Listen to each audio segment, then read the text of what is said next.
Bienvenidos a este espacio de análisis y contraste de perspectivas.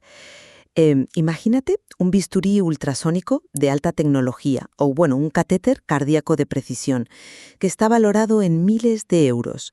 Ahora imagínate que ese mismo instrumento, una vez terminada una cirugía impecable, va directo a la basura. Ujú. O peor aún, imagínate que va a la incineradora sin haber tocado a un solo paciente, simplemente porque el calendario marca que ha superado su fecha de caducidad. Hoy abordaremos un problema que yace en la intersección exacta de la responsabilidad clínica, la sostenibilidad ecológica y la ética médica. A ver, los hospitales son, por su propia naturaleza, enormes generadores de residuos, y sabemos que los quirófanos son responsables de hasta el 70% de estos desechos directos a los vertederos. Y, a ver, no estamos hablando de gasas o guantes, sino de una proporción abrumadora de dispositivos médicos de un solo uso, lo que en la industria conocemos como SUMDs. Exactamente. Hablamos de instrumentos críticos. Así que la pregunta central que vamos a explorar en el debate de hoy es la siguiente. ¿Es seguro y ético someter estos dispositivos a un proceso de reesterilización para un nuevo uso o extender su vida útil más allá de la fecha de caducidad mediante evaluaciones estandarizadas? Tenemos que sopesar el imperativo absoluto de reducir nuestro impacto ambiental frente a los riesgos de las infecciones asociadas a la atención sanitaria, las famosas IAS, y los posibles eventos adversos mecánicos. Claro. Mi postura en este análisis es bastante clara. Estoy convencida de que bajo regulaciones estrictas y procesos de remanufactura llevados a cabo por terceros certificados, la reesterilización y la extensión meticulosa de la caducidad son pasos no solo científicamente viables, sino éticamente necesarios para frenar un despilfarro insostenible sin comprometer en absoluto la seguridad del paciente. Y mi postura representa la otra cara de esta compleja moneda. Yo argumentaré que la adherencia estricta a las etiquetas de un solo uso y a las fechas de caducidad dictadas por los fabricantes es a día de hoy el único estándar ético aceptable en la práctica clínica, porque los datos actuales que poseemos son sencillamente demasiado débiles metodológicamente hablando para garantizar de forma inequívoca la ausencia de infecciones y de fallos mecánicos microscópicos, fallos que en última instancia ponen en un riesgo inaceptable la vida humana en la mesa de operaciones. Pues para fundamentar mi perspectiva, creo que debemos alejarnos del dogmatismo histórico que ha rodeado a esa etiqueta de un solo uso y acercarnos a la evidencia clínica contemporánea, porque la realidad es que los datos están empezando a contar una historia muy diferente. Si observamos el informe de la Agencia Canadiense de Medicamentos y Tecnologías en Salud, CADTH, publicado recientemente en 2024, y el riguroso metaanálisis de McGrath y su equipo de 2025, la conclusión es bastante reveladora. Fíjate que mencionas a Kath y a McGrath, pero hay matices enormes ahí. ¿Qué nos dicen exactamente esos datos desde tu punto de vista? Bueno, nos dicen que cuando comparamos en resultados en pacientes sometidos a intervenciones con dispositivos totalmente nuevos frente a aquellos en los que se utilizaron dispositivos reprocesados, no encontramos diferencias estadísticamente significativas en términos de resultados adversos o de infecciones hospitalarias. Esto es un pilar fundamental. Y además, debemos entender qué significa realmente una fecha de caducidad en este contexto. O sea, como indica el Grupo Europeo TIN-NB, estas fechas a menudo responden a los límites de las pruebas de envejecimiento acelerado de los envases. Ya. Es decir, miden si el plástico o el papel del envoltorio resiste y se ajustan a periodos de garantía comercial, no a la degradación inherente del titanio o del polímero del dispositivo en sí. Claro, el problema es que esa perspectiva confunde, a mi juicio, la ausencia de evidencia de daño con la evidencia de ausencia de daño. Al examinar la literatura que subyace a revisiones como la de CAT o el propio metaanálisis de McGrath, nos topamos con una realidad muy incómoda, que es la calidad real de esa evidencia empírica. ¿Te refieres a los criterios metodológicos con los que se evaluaron esos estudios? Exactamente. En ciencia clínica usamos una escala llamada criterios Grade para medir la certeza y fiabilidad de un estudio. Y según Grade, la certeza de la evidencia en estos estudios observacionales sobre reutilización es de muy baja a moderada. Además, hay una alarmante cantidad de estudios incluidos que datan de antes del año 2005. Es decir, estamos basando decisiones del siglo XXI con pacientes reales en protocolos de reprocesamiento de hace 20 años. Las directrices europeas de la EMA y de la FDA en Estados Unidos no establecen fechas de caducidad por mero capricho comercial para vender más. Pero estarás de acuerdo en que las pruebas de envase son inherentemente conservadoras. Son conservadoras por un motivo vital. Estas agencias exigen rigurosos análisis de riesgo prospectivos y retrospectivos para garantizar dos cosas: la esterilidad absoluta y el rendimiento mecánico inalterado. Ignorar estas fechas o someter materiales termolábiles, es decir, plásticos y polímeros sensibles al calor, diseñados estrictamente para usarse una vez, a un estrés térmico y químico extremo en un autoclave, altera inevitablemente su integridad estructural a nivel microscópico. Cruzar esa línea para satisfacer objetivos de sostenibilidad, por muy nobles que sean, es cruzar una línea ética peligrosísima frente al paciente que confía ciegamente en nuestro rigor. Comprendo perfectamente la cautela respecto a la calidad metodológica, y es cierto que la escala GRADE nos obliga a ser prudentes. Pero miremos los datos concretos que sí tenemos sobre dispositivos de altísimo riesgo, donde cualquier fallo sería catastrófico e inmediato. En el metaanálisis de McGrath sobre dispositivos cardíacos de alto riesgo, como los catéteres de electrofisiología o de ablación, el odds ratio para infecciones fue de 0,67. Vamos a detenernos ahí un segundo, porque la estadística puede ser engañosa para quien no la maneja a diario. Expliquemos qué implica ese 0,67. Por supuesto. Para que nos entendamos de forma sencilla, un odds ratio compara el riesgo de que ocurra un evento entre dos grupos. Si es igual a 1, el riesgo es el mismo. Si es mayor a 1, hay más riesgo. Al ser de 0,67, significa que no solo no hubo un aumento estadísticamente significativo en las infecciones al usar dispositivos reprocesados, sino que la tendencia numérica apuntaba que el riesgo de infección era en realidad menor. Esto nos demuestra que los enfoques modernos de refabricación industrial no son un simple lavado y enjuague en el sótano del hospital. Son procesos sometidos a las mismas exigencias que la fabricación original, que garantizan la eliminación total de lo que llamamos biocarga, todos los fluidos y microorganismos, antes de que vuelva a un quirófano. A ver, te compro el argumento de que los procesos han mejorado mucho. Eso es un argumento convincente. Pero, ¿has considerado que la ausencia de evidencia de daño en estudios de baja calidad no equivale a una prueba de seguridad real? Un odds ratio de 0,67 en un conjunto de datos donde la certeza GRADE es catalogada como muy baja es un espejismo estadístico. No es una base sobre la cual construir políticas de salud pública. ¿Un espejismo en qué sentido? Los pacientes no se infectaron más. Eso es un dato clínico contundente. Un espejismo porque la muestra y la metodología no nos permiten afirmar que sea seguro generalizarlo. Tomemos en cuenta los hallazgos de Peters y su equipo sobre la higiene ambiental en el entorno sanitario.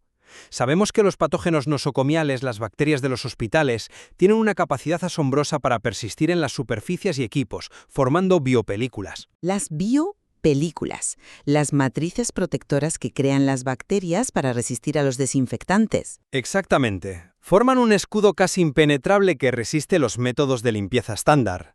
Introducir intencionadamente un vector de riesgo exógeno a través de un dispositivo reesterilizado, que además ahora tiene microfisuras invisibles causadas por el estrés del reprocesamiento térmico, es una apuesta inaceptable. Estamos jugando a la ruleta rusa con la vida de los pacientes basándonos en la esperanza de que un proceso de esterilización elimine una biocarga que el dispositivo, por su diseño original de un solo uso, nunca fue concebido para acumular y luego tener que liberar. La referencia a las biopelículas es vital y es uno de los mayores dolores de cabeza en esterilización. Pero es exactamente por eso que la remanufactura por terceros está altamente regulada. Los manufacturadores comerciales están obligados por la FDA y normativas equivalentes a demostrar mediante pruebas biológicas y químicas destructivas en lotes de muestra que no queda absolutamente ninguna biopelícula. No estamos hablando de pasar una toallita con desinfectante de superficie, sino de procesos industriales rigurosos de desmontaje, limpieza ultrasónica y reesterilización. Sin embargo, me gustaría llevar la conversación hacia otro ángulo, porque tienes razón en algo. La esterilidad es solo la mitad de la ecuación. Ahí le has dado. El rendimiento mecánico es la otra mitad, y aquí es donde el argumento del reprocesamiento realmente se desmorona a nivel físico. Si vamos más allá de las bacterias y la esterilidad, nos enfrentamos a eventos adversos mecánicos severos. En el mismo estudio de McGrath que mencionaste para defender las tasas de infección, hay un hallazgo francamente alarmante respecto a la mecánica, que es el agotamiento inesperado de la batería en marcapasos reprocesados. Sí, ese es un punto crítico en los dispositivos implantables. Mostró un odds ratio de 2,29 frente a los dispositivos nuevos. Para usar tu misma explicación de antes, esto significa más del doble de riesgo de que la batería de un marcapasos falle de forma prematura e inesperada mientras está implantada en el pecho de un paciente. Además, si miramos la literatura histórica, como el estudio clásico de Plante de 1994, las tasas de eventos adversos con catéteres de balón reprocesados internamente en los hospitales fueron significativamente mayores porque los balones perdían elasticidad. El Instituto Joner en Alemania lo advierte explícitamente hoy en día. El simple acto de desmontar y reprocesar estos dispositivos de alta complejidad daña irremediablemente los componentes internos. Se crean defectos latentes como fatiga del material, que no se detectan en la inspección visual por muy buena que sea la lupa. Entiendo por qué piensas así. Y voy a ser muy clara aquí. Te concedo plenamente el punto sobre los dispositivos implantables activos como los marcapasos. La limitación técnica de una batería encapsulada que ha sido sometida a ciclos térmicos es innegable y el riesgo de su fallo prematuro es una preocupación clínica válida que exige caridad intelectual en este análisis. Un implante no es el lugar para probar los límites de la sostenibilidad. Me alegra mucho que estemos de acuerdo en la línea roja de los implantes. Pero permíteme ofrecerte una perspectiva diferente sobre cómo diferenciamos los dispositivos. No podemos meter a todos los instrumentos médicos en el mismo saco metodológico. Contrastemos los implantes con otros dispositivos críticos pero no implantables. Tomemos como ejemplo los instrumentos laparoscópicos, pinzas, trócares, tijeras de disección. Según el grupo de investigación Remerch en Texas, un instrumento laparoscópico nuevo cuesta alrededor de $1.240. Ese mismo instrumento, tras someterse a remanufactura industrial por un tercero bajo los altísimos estándares de la FDA, cuesta $250. Y los datos clínicos a gran escala no muestran ni un aumento ni en la tasa de infecciones ni en fallos mecánicos de estos instrumentos articulares en particular. Pero mencionas el estudio de Plante del 94 sobre los balones. Exacto. El problema de Plante en el 94 fue que analizaba protocolos internos deficientes de los propios hospitales, los llamados procesos in-house. Básicamente, esterilización en el sótano del hospital sin control de calidad industrial. Cuando elevamos el estándar a la refabricación industrial certificada externa, el rendimiento mecánico en herramientas quirúrgicas de acero o bisturís ultrasónicos se mantiene impecable. Diferenciar por tipo de dispositivo es un paso analítico necesario, lo admito. Un bisturí no es un marcapasos, pero eso no mitiga el problema de fondo que enfrentamos con la regulación y la responsabilidad legal. Y eso nos lleva directamente al tercer gran dilema de hoy, que para mí es fascinante y aterrador a partes iguales. ¿Qué hacemos con el material que sencillamente caduca en la estantería del almacén sin haber tocado jamás a un paciente? El material virgen caducado. Eso es. Tú argumentas a favor de una evaluación estandarizada para reempaquetar y reesterilizar estos suministros caducados. Lo siento, pero simplemente no compro ese argumento. Déjame explicarte por qué. La normativa europea, respaldada por la Agencia Europea de Medicamentos y organismos reguladores como NBMed y la HPRA irlandesa, exige fechas de caducidad no solo para garantizar que el sello del envase de plástico no se haya vuelto poroso y deje entrar aire, ¿Sino por qué más? las exigen porque las características intrínsecas de seguridad de los polímeros, los recubrimientos hidrofílicos de los catéteres que los hacen resbaladizos en las venas, o las propiedades de tensión de los resortes internos se deterioran con el mero paso del tiempo, se usen o no. El oxígeno y la luz ambiente degradan los plásticos. Extender la vida útil de un dispositivo caducado sin el respaldo explícito de su fabricante original transfiere de manera fulminante toda la responsabilidad legal, ética y clínica al hospital y al cirujano que decide usarlo. Estaríamos creando un riesgo sistémico institucionalizado sin precedentes. Comprendo el miedo a la responsabilidad legal, pero la incineración automática de estos suministros completamente vírgenes y sellados es, a todas luces, un fracaso estrepitoso de nuestro sistema de cadena de suministro. Sí, los fabricantes establecen esas fechas, pero debemos ser críticos sobre cómo se calculan. Como indica la propia literatura de Timne SPN, para determinar esas fechas, a menudo se utilizan cámaras de envejecimiento acelerado del empaque. Meten las cajas en hornos con alta humedad para simular 5 años de desgaste en 6 meses. Son pruebas extremadamente conservadoras para limitar la responsabilidad corporativa y, francamente, para asegurar un ciclo constante de recompras por parte de los hospitales. Es una visión un tanto cínica de la industria, ¿no crees? Es una realidad comercial. Sugerir que una pinza laparoscópica de titanio sólido se vuelve instantáneamente peligrosa a la medianoche de su fecha de caducidad carece de sentido biológico y físico. No es un cartón de leche que se corta. Si el problema principal comprobado en ciertos lotes es simplemente la degradación de la barrera estéril del empaquetado de cartón y plástico, establecer una evaluación estandarizada independiente que permita el reempaquetado y la reesterilización extendería la vida útil del producto. Esto reduciría radicalmente nuestra huella de carbono y aliviaría los presupuestos hospitalarios que hoy están asfixiados. No se trata de obviar la seguridad, sino de sustituir un modelo anticuado de desechar por defecto por un modelo científico de evaluar para retener. Pero al hacer eso, al crear esa figura de evaluar para retener, abres la puerta a un dilema ético profundo, que constituye mi cuarta y quizá más grave objeción en toda esta conversación. Toda esta estructura de reutilización de dispositivos y de rescate de equipos caducados se justifica inevitablemente por razones económicas, y lo que eso crea, de manera silenciosa pero inexorable, es un sistema de atención médica de 2 niveles. Es el temido doble estándar de atención. ¿Te refieres a una brecha entre distintos tipos de pacientes? Exactamente. Piénsalo así. Un paciente con seguro médico premium o en un hospital de referencia con abundante financiación recibe el catéter o el puerto laparoscópico recién salido de la fábrica, intachable y con 0 ciclos térmicos de estrés en su historial. Por el contrario, el paciente en un hospital público con recursos limitados recibe el dispositivo reprocesado o el reempaquetado evaluado para retener. Peor aún, iniciativas como las que analiza el grupo Remerge a menudo discuten la donación de estos dispositivos, ya liberados de las garantías y estándares del fabricante original, a países de bajos ingresos. Lejos de ser una solución global humanitaria, perpetúa unas desigualdades inaceptables, enviando tecnología subóptima y potencialmente fatigada mecánicamente a lugares en la infraestructura para manejar sus posibles fallos en mitad de una cirugía. Esa es una preocupación ética clásica, y la entiendo, pero creo firmemente que debemos reestructurar cómo concebimos ese argumento ético en el panorama actual.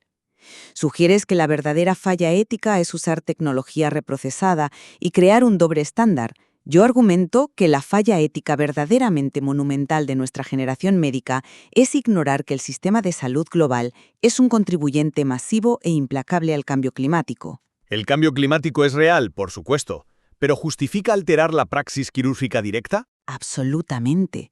El cambio climático ha sido ratificado por acuerdos como el de París y por la propia Organización Mundial de la Salud como la mayor amenaza para la salud global del siglo XXI. Salvar a un paciente hoy en un quirófano generando simultáneamente kilos de desechos tóxicos y plásticos no biodegradables que enfermarán a poblaciones enteras mañana debido a la contaminación del aire y del agua es una violación directa, aunque diferida, de nuestro juramento de no hacer daño. Es una perspectiva macro, desde luego. Además, el reprocesamiento no tiene por qué significar atención subóptima o un sistema de 2 niveles si la refabricación está certificada y es idéntica en rendimiento. Y en cuanto a los dispositivos puramente caducados, estudios como el de Gable y sus colaboradores demostraron de manera brillante cómo estos materiales caducados pueden desviarse de manera segura a la educación médica. Permiten la simulación de alta fidelidad para los médicos residentes sin gastar recursos nuevos. Lejos de crear un doble estándar perjudicial, someter dispositivos a remanufactura industrial certificada reduce drásticamente los costes operativos en los hospitales. Ese ahorro es precisamente lo que democratiza el acceso a cirugías de vanguardia para pacientes que, de otro modo, se enfrentarían a listas de espera prohibitivas o a la falta total de tratamiento por falta de presupuesto. Democratizar el acceso es un objetivo vital, no te lo niego, pero no debe lograrse a expensas de rebajar el techo de la seguridad biomédica. Entiendo la perspectiva del macroimpacto climático que planteas y reconozco abiertamente que la huella de carbono de los quirófanos modernos es un problema insoslayable. Sin embargo, mi responsabilidad primaria y absoluta como profesional clínico no es hacia un ecosistema abstracto en el año 2050. Mi responsabilidad es hacia el paciente de carne y hueso que está anestesiado en mi mesa de operaciones hoy, en este preciso momento. Aceptar la remanufactura de dispositivos de un solo uso sin ensayos clínicos prospectivos de gran escala que lo avalen es someter a ese paciente a un experimento no consentido sobre las propiedades mecánicas de los polímeros degradados. Y como hemos visto, dispositivos críticos ya muestran señales de alerta en los datos, como el agotamiento temprano de las baterías. Creo que hemos delineado claramente las tensiones fundamentales de este debate, yendo desde lo microscópico de una biopelícula hasta lo macroeconómico del cambio climático. Para resumir mi posición en vista de nuestra discusión, reconozco abiertamente que los datos clínicos actuales no son perfectos y que existe heterogeneidad en la literatura. Sin embargo, la totalidad de la evidencia disponible en este momento nos sugiere con fuerza que el reprocesamiento comercial altamente regulado y la extensión meticulosa de la caducidad mediante evaluación estandarizada son vías no solo prometedoras, sino clínicamente seguras, descartando, por supuesto, los procesos internos deficientes de los hospitales. Son herramientas indispensables que nos permiten abordar nuestra crisis actual de residuos hospitalarios, democratizando la economía de la salud sin violar nuestro compromiso ético con el bienestar del paciente. Por mi parte, el resumen de mi posición subraya la cautela inherente y obligatoria a la medicina basada en la evidencia. Si bien la sostenibilidad ambiental es un objetivo loable y necesario para nuestra sociedad, la alarmante falta de ensayos controlados aleatorizados de alta calidad en este ámbito es un vacío científico que simplemente no podemos ignorar. Los riesgos que ya han sido demostrados en la literatura, como las fallas mecánicas de baterías y el potencial oculto de las infecciones derivadas de patógenos exógenos persistentes en microfisuras, significan que no podemos dar un salto de fe guiados por el ecologismo. Las etiquetas de un solo uso y las estrictas fechas de caducidad representan barreras de seguridad críticas diseñadas por ingenieros biomédicos y deben respetarse estrictamente para proteger, sin ambigüedades, la vida del paciente. Es muy interesante notar, sin embargo, que a pesar de nuestras divergencias fundamentales sobre la aceptabilidad del riesgo y cómo interpretamos la evidencia GRAID, hemos encontrado puntos de convergencia muy importantes a lo largo de este análisis. Ambos estamos de acuerdo en que el reprocesamiento interno, ese que se realiza en los propios departamentos de esterilización de los hospitales con recursos dispares, presenta demasiada variabilidad, falta de estandarización y un riesgo inaceptable para el paciente. Coincido plenamente en ese punto. La esterilización in-house para dispositivos de alta complejidad diseñados para un solo uso no debería tener ninguna cabida en la medicina moderna, principalmente debido a la incapacidad técnica de los hospitales para realizar pruebas destructivas o de control de calidad lote por lote. Y creo que también convergemos en una llamada a la acción imperativa para la comunidad investigadora global. Existe una necesidad urgente y crítica de diseñar y financiar estudios de evaluación del ciclo de vida precisos. Necesitamos ensayos clínicos modernos, aleatorizados y multicéntricos que eleven la calidad de la evidencia mucho más allá del nivel muy bajo que los grados actuales nos otorgan, para poder tomar decisiones con verdaderas garantías. Definitivamente. Al final, este debate refleja el profundo desafío intelectual y moral de la medicina contemporánea, que es la necesidad de equilibrar una responsabilidad ecológica y macroeconómica urgente con la inquebrantable responsabilidad clínica y ética que le debemos al individuo, al paciente singular que confía su vida en nuestras manos e instrumentos en la mesa de operaciones. Es un equilibrio enormemente delicado, donde las respuestas fáciles brillan por su ausencia y donde cada decisión regulatoria acarrea consecuencias materiales profundas, tanto para la salud pública global frente al clima como para el paciente individual bajo el bisturí. Hay muchísima más profundidad en este campo regulatorio, técnico y científico. Un campo que está en constante y rápida evolución a medida que buscamos soluciones más verdes. Invitamos a quienes nos escuchan a explorar la literatura mencionada hoy, desde los estudios de McGrath hasta los informes de CAD, y a formar su propia reflexión sobre los límites éticos y prácticos del uso de nuestros recursos médicos. Gracias por acompañarnos en este riguroso intercambio de ideas. Hasta la próxima.